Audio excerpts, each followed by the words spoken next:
नमस्कार, मैं हूं प्रदीप कुमार। आप देख रहे हैं पॉलिटिकल आइडिया। पॉलिटिकल आइडिया के आज के इस अंक में आप सभी दर्शकों का बहुत बहुत स्वागत है। मित्रों, बिहार विधानसभा चुनाव के संदर्भ में दोनों गठबंधन, महागठबंधन और फिर एनडीए, दोनों के अंदर जो सबसे बड़ी समस्या है वो समस्या है सीट शेयरिंग का, सीटों का बंटवारा करने का। चूंकि कहावत है, एक अनार और 100 बीमार वाली स्थिति है। हर दल अपनी ताकत से ज्यादा सीटें लड़ लेना चाहता है।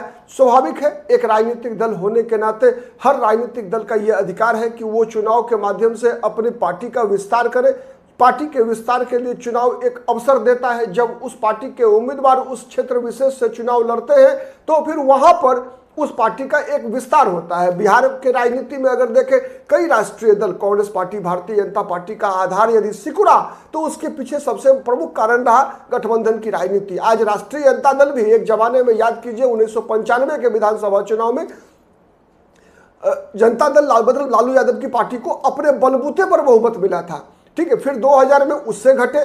तो ये जो उतनी सीटें मिला करती थी, जितनी सीटें जीता करती थी आरजेडी, उतनी सीटों पे अब लड़ा ही नहीं करती है। तो ये भी एक बहुत बड़ा कारण है कि आरजेडी के आधार में क्षरण जो हुआ है, उसका यह भी एक कारण है कि जब हम चुनाव लड़ते हैं तो ही हमारा आधार का विस्तार होता है।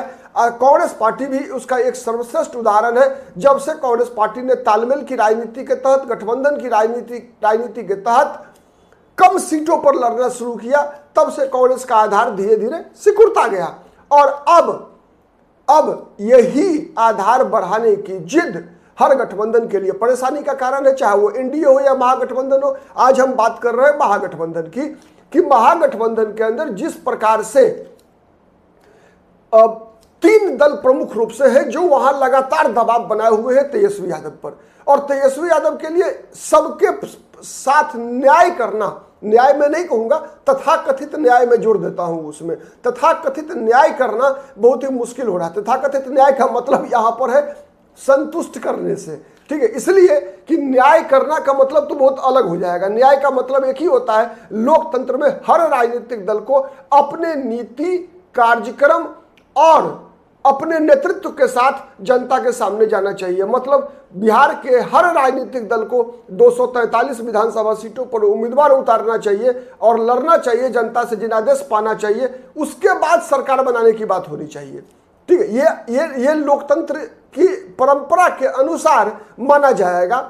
ये असली न्याय होगा, जनता को न्याय, क्योंकि लोकतंत्र में न्याय करने का अधिकार केवल जनता को है। ठीक है, लेकिन उल्टा है, यहाँ उल्टा यह है कि राजनीतिक दल के नेता ही न्याय करते हैं। ठीक है, मतलब उम्मीदवार थोपा जाता है, जनता पर भी नहीं बल्कि अपनी पार्टी के कार्यकर्ताओं पर भी थोपा जाता है। आप एक बात का जवाब दीजिए ना कि कौन सी पार्टी ऐसी है जो अपने कार्यकर्ताओं की भावना के अनुसार उम्मीदवार का चुनाव करता है? कोई नहीं मिलेगा। तो इसीलिए मैंने कहा कि जब अपनी पार्टी के कार्यकर्ताओं, अपनी पार्टी के समर्थकों के भावनाओं का ख्याल नहीं होता तो फिर काहे का न्याय और कैसा न्याय। खैर, आज जो मुद्दा हमारा है, मैंने बताया जैसे आपको कि कांग्रेस, मुकेश सहनी और सीपीआईएमएल लगातार दबाव बना हुआ है। मुकेश सहनी ने तो ये कह दिया कि हम सीटों पर कॉम्प्रोमाइज कर सकते हैं, सीटों पर कॉम्प्रोमाइज कर सकते हैं, लेकिन डिप्टी सीएम के पद पर कोई कॉम्प्रोमाइज नहीं करेंगे। मतलब आप सीट हमको कम दे दीजिए, 60 से कम हम लड़ लेंगे। अब कितना कम लड़ेंगे वो भी एक विवाद का विषय है, लेकिन जो हमारे सूत्र है वो निकल कर आ रहे हैं। और सूत्र क्या? पब्लिकली कांग्रेस पार्टी के कई नेता, सीपीआईएमएल के जो सुप्रीमो है, वो खुद बयान दे रहे हैं कि सीपीआईएमएल 40 सीटों पर चुनाव लड़ेगी।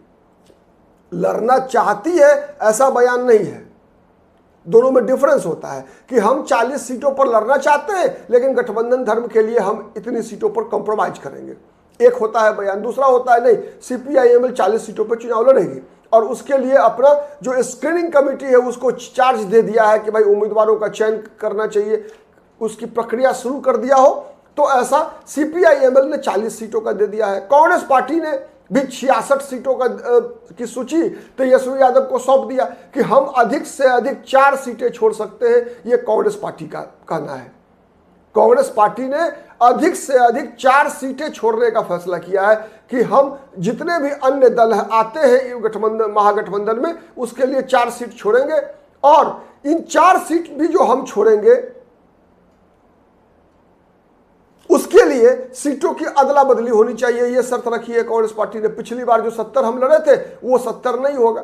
तो ये जितने भी इस प्रकार के बार्गेनिंग चल रही है महागठबंधन में, कहीं ना कहीं आप देखेंगे तो अंदर से सिर फुटबॉल वाली स्थिति है। ऊपर से कई बार आपको लगेगा कि नहीं सब कुछ शांति से चल रहा है, तेजस्वी एनडीए की तरह यहां जो है बयानबाजियां नहीं हो रही है, लेकिन आंतरिक रूप से आप देखेंगे तो बहुत बुरी स्थिति है। इसलिए कि एनडीए के अंदर देखेंगे तो खतरा केवल एक व्यक्ति से है, नीतीश कुमार से। नीतीश कुमार यदि अपनी राजनीतिक दल की जो नीतीश कुमार की जो लोकप्रियता है, छोड़ दीजिए राजनीतिक दल, चूंकि वहां नीतीश कुमार मतलब एको हम द्वितीय नास्ती, तो नीतीश कुमार अगर सच्चाई के आधार पर, अगर वास्तविक नीतीश कुमार की जो वर्तमान में राजनीतिक स्थिति है, जो लोकप्रियता है, उसके आधार पर आकलन करेंगे अगर, तो नीतीश कुमार को 60-70 सीट से ज्यादा लड़ना नहीं चाहिए था। ठीक है, अगर ऐसा कोई फैसला नीतीश कुमार करते हैं तो एनडीए में कहीं भी कोई सीटों के बंटवारे की दिक्कत नहीं आएगी। लेकिन महागठबंधन में जबरदस्त स्थिति है। स्थिति यह है कि हर पार्टी को संतुष्ट करने के लिए कम से कम 400 सीट चाहिए। क्यों चाहिए आप देखिए, जैसे कांग्रेस पार्टी, मैं सीधा बता रहा हूं, कांग्रेस ने जैसे कहा कि हम 66 से कम सीट पे नहीं मानेंगे, तो मतलब 66 मतलब 66, 40 CPI-ML दे दीजिए, 5-5 सीटें CPI CPM, 5 seat Pashupati Kumar Paras, 15 सीटें ये हो गई। ठीक है, कम से कम 2 सीट जो है आप दे दीजिए झारखंड मुक्ति मोर्चा को। तो ये हो गया कांग्रेस, ये हो गया CPI-ML, ये हो गया CPI CPM और ये हो गए आपके JMM। ठीक है, अब देखिए इसमें स्थिति क्या बनती है। मुकेश सहनी को कितनी सीटें देंगे? मुकेश सहनी कह रहे हैं कि हम कुछ सीट का त्याग करेंगे। मतलब त्याग मतलब क्या बोल रहे हैं, हमारा डिमांड 60 सीट का है, हम 50-51 पर भी लड़ लेंगे, 45 पर भी लड़ लेंगे। मतलब मुकेश सहनी ये नहीं कह रहे हैं कि हम 20 सीट पे लड़ेंगे या 15 सीट पे लड़ेंगे, उनका भी कम से कम 40 का है आंकड़ा। ठीक है, अगर ये जोड़ लिया जाए तो राजद के लिए बचता कितना है भाई? राजद के लिए कितना बचेगा? अगर मैं जोड़ ही लेता हूं इसको, 6, 5, 11, 2, 13 के 3 हाथ में 1, 4, 1, 5, 6, 11, 4, 15, 1, 16, 163 सीटें हो गई। बची कितना? 243 में 163, मात्र 80 सीट भैया बचा राजद के लिए। और एक चीज बता दीजिए कि इनमें से जितने भी दल हैं, एक भी दल क्या राष्ट्रीय जनता दल के समर्थन के बगैर आधा दर्जन भी सीट जीत पाएंगे? मतलब राजद के बगैर आधा दर्जन सीट भी जीतने की ताकत है? इनमें से एक भी दल ऐसा है क्या जो आधा दर्जन सीट अपने बलबूते पर चुनाव लड़के जीत ले? नहीं है। एक भी राजनीतिक दल ऐसा नहीं है जो अपने बलबूते पर आधा दर्जन सीट जीत जाए। राजद तो कितनी भी खराब स्थिति में होगी, अगर अपने बलबूते पर 243 पे लड़ जाए आरजेडी, तो कम से कम मेरा दावा है 50-60 सीट तो आरजेडी आराम से जीतेगी।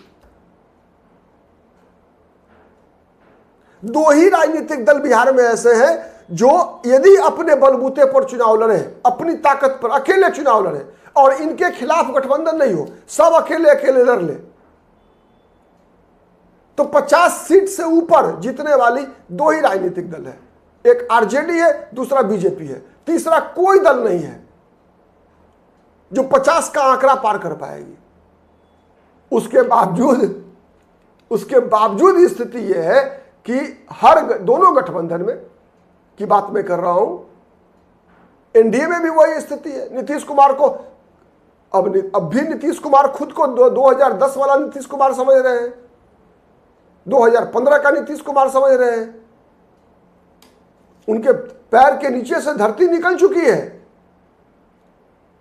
सत्ता पर से नियंत्रण खत्म हो चुका है, पार्टी में अराजकता की स्थिति है। फिर भी नीतीश कुमार खुद को आकलन कर रहे हैं 2010 की स्थिति के अनुसार कि 100 सीटें चाहिए, बीजेपी से बड़ा भाई बनकर रहेंगे हम। चिराग पासवान को 15 को दे दीजिए, जीतन राम मांझी को 7 को दे दीजिए, उपेंद्र कुशवाहा को 5 को दे दीजिए। तो ये स्थिति है। तो और लेकिन यहां क्या है, यहां उल्टा है। यहां जो सबसे बड़ा दल है वही दबाव में है। हर जिम्मेवारी डाल दी गई है तेजस्वी यादव के कंधों पर कि अब बांटो, कैसे बांटते हो सीट। और जब तक बांटोगे नहीं तब तक तुमको डिप्टी सीएम का उम्मीदवार घोषित नहीं करेंगे। तो ये जो राजनीति है, अब देखना है कि इसमें सबसे बड़ी भूमिका होगी तेजस्वी यादव के राजनीतिक कौशल की, कि किस प्रकार से वो अपने सहयोगियों को मनाते हैं, किस प्रकार से सीपीआईएमएल को 40 नहीं बल्कि 19 सीटें लड़ी थी पिछली बार, 22-23, मतलब एक सम्मानजनक कुछ संतुष्ट करने का प्रयास कर पाते हैं तेजस्वी यादव। कांग्रेस पार्टी को भी इसके लिए तैयार कर पाने में उनकी राजनीतिक कौशल की परीक्षा होनी है कि कांग्रेस पार्टी को भी बस ठीक है, इस बात में कोई दो मत नहीं है कि पिछली बार जितनी सीटें कांग्रेस पार्टी को 60 दी गई थी उसमें बहुत सारी सीटें ऐसी थी जो महागठबंधन वर्षों से नहीं जीती है।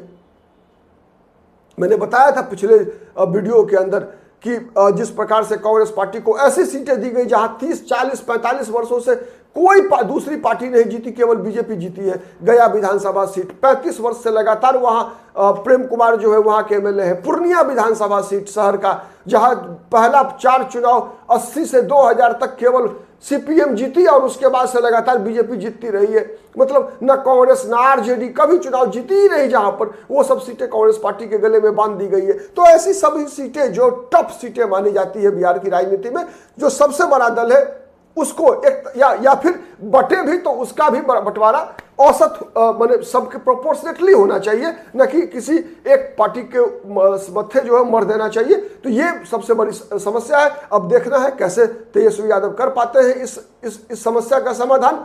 आज इस वीडियो में इतना ही, हम फिर मिलेंगे किसी अन्य मुद्दे के साथ। तब तक के लिए धन्यवाद, नमस्कार, जय हिंद, जय भारत।